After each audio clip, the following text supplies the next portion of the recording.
महेशं गजेन्द्रस्य कृत्तिवसानं वरेण्यं जटाजूटमध्ये स्फुरद्गाङ्गवारिं महादेवमेकं स्मरामि स्मरारि महेशं सुरेशं सुरारार्तिनाशं विभुं विश्वनाथं विभूत्यङ्गभूषं विरूपाक्षमिन्द्वर्गवह्नित्रिनेत्रं सदानन्दमीडे प्रभुं पञ्चवक्त्रं गिरीशं गणेशं गले नीलवर्णं गवेन्द्राधिरूढं गणातीतरूपं भवं भास्वरं भस्मनाभूषिताङ्गं भवानी कलत्रं भजे पञ्चवक्त्रं शिवाकान्तशम्भो शशाङ्कान्मौले महेशानुशूलिं जटाजूटधारिणि त्वमेको जगद्व्यापको विश्वरूप प्रसीद प्रसीद प्रभो पूर्णरूप परमात्मानमेकं जगद्बीजमाद्यं गिरिहं निराकारमोकारवेद्यं यतो जायते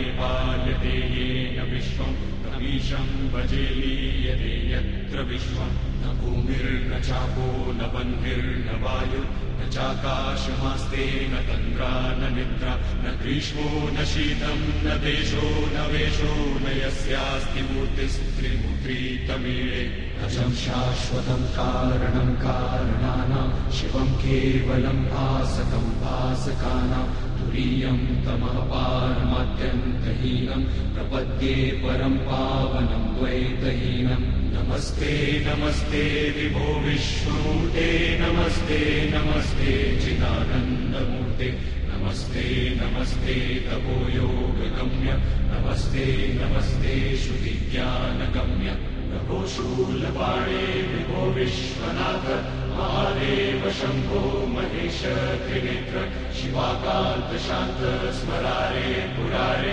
वरन्यो वैन्यो न मान्यो न गण्यः शम्भो महेश करुणमय शूलपाणे गौरीपते पशुपते पशुपाशनाशि काशीपते करुणया जगदेकदेकस्त्वं हंसि पासि विदधासि महेश्वरोऽसि तस्मै नमः परं कारणकारणाय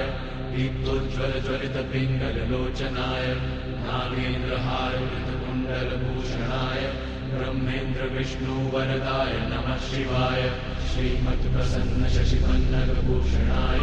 शैलेन्द्रजापदनचुम्बितलोचनाय कैलाशमन्दर्महेन्द्रनिकेतनाय लोकत्रयार्तिहरणाय नमः शिवाय पद्मावतातमणिकुण्डलगोवृषाय कृष्णागरुप्रचुरचन्दनचर्चिताय भस्मानुशक्तविकचोत्पलमल्लिकाय नीलाब्जकण्ठसदृशाय नमः शिवाय लम्बतसपिङ्गलजटामुकुटोत्कटाय धर्ष्टाकरालविकटोत्कटभैरवाय व्याघ्राजिनाम्बरधराय मनोहराय त्रैलोक्यनाथनमिताय नमः शिवाय दक्षप्रजापतिमहामखनाशनाय क्षिप्रं महात्रिपुरदानवघातनाय ब्रह्मोर्जितोरध्वनुकरोटिनिकृन्तनाय योगाय योगनमिताय नमः शिवाय संसारसृष्टिघटना परिवर्तनाय रक्षः पिशाचगणसिद्धसमाकुलाय